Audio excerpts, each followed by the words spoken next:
and welcome to History Today. I can tell you that no one is more surprised than myself and Professor F.J. Lewis when the news came through that we were to be granted another series of discussion programs on the television. However, I can assure all those who may have been uncertain about the decision that tonight's discussion on the perennial topic of Romanticism and industrialization will be a most rigorous investigation into this always provoking issue.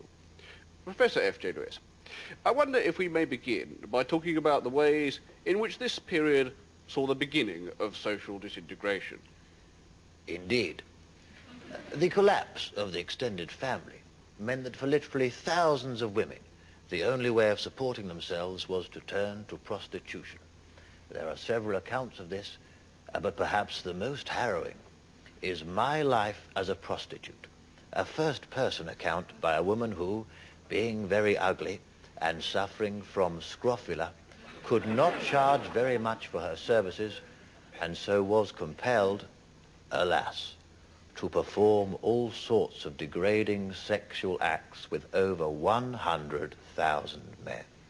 Well, this sounds like a very important source text, this My Life as a Prostitute.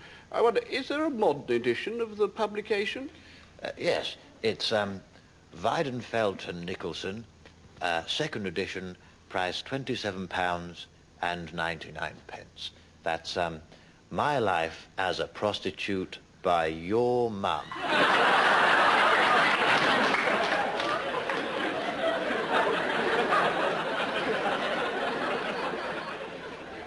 I see. See a pond or a lake or a very, very large puddle? Yes. That's your bed, that is. You're on the front cover of Bedwetters Monthly. Of course, what this period saw was essentially a pendulum-like movement, a swinging from romanticism to materialism, and then back again, and then violently back once more. Yes. And that's how you drive. All over the shop. You know men who put fruit up each other's bottom? Yes. Oh, you do?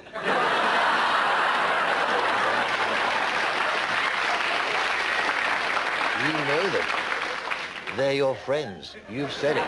You can't take it back now. No, I didn't mean I know them.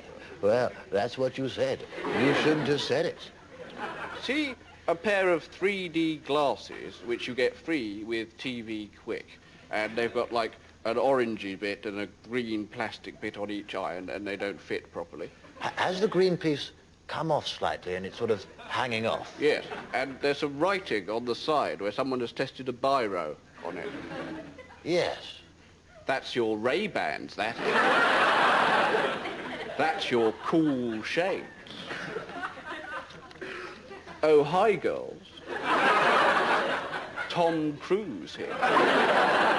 But, Professor Lewis, if we could return to the subject in hand.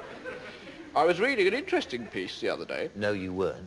Because you can't read. And you can't afford a book. Well, actually, it was a piece by yourself.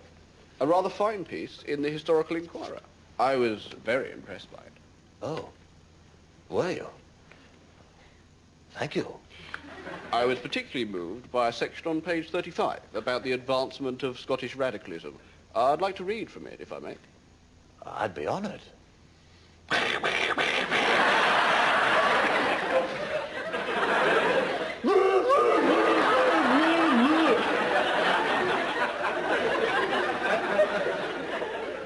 Your best work, I fear. Well, I don't think anyone can be in any doubt that tonight Romanticism and industrialization have been covered in a most invigorating way. Professor Lewis, thank you very much. Thank you.